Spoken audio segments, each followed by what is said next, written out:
Hello দর্শক বন্ধুরা, আশা করি সবাই ভালো আছেন। হাবিবুর ব্লগিং ইউটিউব চ্যানেলের পক্ষ থেকে আপনাদের সবাইকে অসংখ্য ধন্যবাদ। আজ আপনাদের এটা হচ্ছে আমার শশা ক্ষেত। এটা শশা ক্ষেত, কিন্তু আমি আজকে আপনাদের শশা ক্ষেতের ভিডিও দেখাবো না। আজ দেখাবো আমার চিচিঙ্গা, বাম্পার ফলন চিচিঙ্গার ফলন কিভাবে হয়, কীরকম ফলন হতে পারে সেগুলো দেখাবো। চলুন দেখে আসি চিচিঙ্গার বাম্পার ফলন। দেখে অবাক হয়ে যাবেন কি পরিমাণ ফলন হয়েছে। ওই যে উপর একটা ক্ষেত আছে, আর এই যে এটা ছোটো একটা ক্ষেত, এই দুটো ক্ষেত আমি আপনাদের দেখাবো। ওই দেখেন দেখা যাচ্ছে। আমি প্রথমে এই ছোটো এই জায়গাটুকের বাম্পার ফলন দেখাই। নিচে অবিশ্বাস্য ফলন ধরে আছে। চিচিঙ্গা সাধারণত শীতকাল ব্যতীত সারা বছরই চাষ করা যায়। তো এটা হচ্ছে মে মাস আমি আরও 2 মাস আগে বীজ রোপণ করে দিয়েছিলাম। দেখুন কি পরিমাণ চিচিঙ্গা ধরেছে। চিচিঙ্গা প্রচুর পরিমাণ ফলন দেয়, এই জন্য চিচিঙ্গা চাষে আপনারা লাভজনক হতে পারবেন। চিচিঙ্গাতে কীটনাশক কম লাগে, দামও ভালো। কাল আড়তে নিয়েছিলাম চিচিঙ্গা 60 টাকা কেজি, 60 টাকা কেজি পাইকারি মূল্য দিয়েছে। তো চিচিঙ্গার ফলন সারা বছরই খুব ভালো যায়।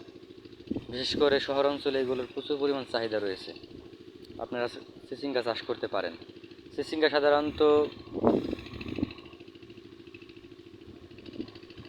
সাধারণত আপনার ঝাড় দিয়েও তো দিতে পারেন, ঝাড় দিয়েও রোপণ করতে পারেন। এবার আপনাদের নিয়ে যাবো আমার ওপার, যে এই ক্ষেতটা দেখালাম এই ক্ষেতে নিয়ে আসলাম। দেখুন কী পরিমাণ ফলন ধরেছে, আমি আপনাদের দেখাবো। চিচিঙ্গার কয়েকটি জাত আছে। সবচেয়ে ভালো জাত হচ্ছে এয়ার মালিক সিডের আশা চিচিঙ্গাটা আপনারা রোপণ করবেন। আরেকটা হচ্ছে জামাল সিডের ভরসা, ওটাও ভালো। তবে এয়ার মালিক সিডের আশা এটা আমি রোপণ করেছি। এটার ফলন খুব সুন্দর হয়েছে। দেখুন আপনারা, চিচিঙ্গা প্রচুর পরিমাণ ফলন দেয়। সার তেমন লাগে না, ওই সার সাধারণত ডিএপি। আমি তো সার সেরকম দিই না।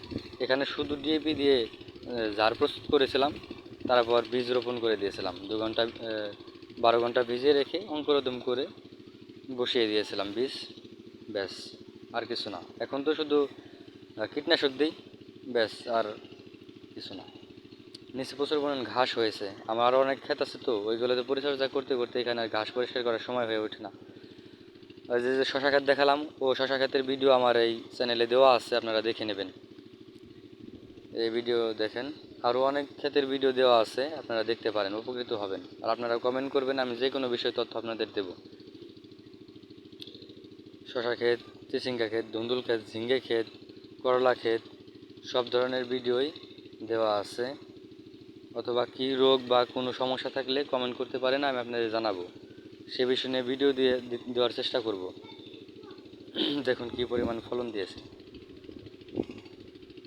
চিচিঙ্গা এবং ধুন্দুলও যদি 30 টাকা কেজিও যায়, ধুন্দুলে প্রচুর পরিমাণ লাভ। কারণ ধুন্দুল হলো ভেন্দির মতো, একদিন পর পরই আপনার হারভেস্ট করা যায়। এজন্য ওটা দাম একটু কম হলেও ভালো, আর প্রচুর পরিমাণ ফলন দেয়, প্রচুর পরিমাণে ওজন। এজন্যে ধুন্দুলও খারাপ না, ভালো। ধুন্দুলও চাষ করবেন আপনারা। এখানে ধুন্দুল আর চিচিঙ্গা মিশ্র চাষ। দেখুন কী পরিমাণ ফলন দিয়েছে, খুব সুন্দর ফলন দিয়েছে। দেখলেন আপনারা আমাকে ফলো করবেন, সাবস্ক্রাইব করবেন, পাশে থাকবেন। আমি আপনাদের সব ভিডিও দেবো। দেখুন ওই যে পরের ক্ষেত দেখা যাচ্ছে। ধন্যবাদ সবাইকে, ভালো থাকবেন।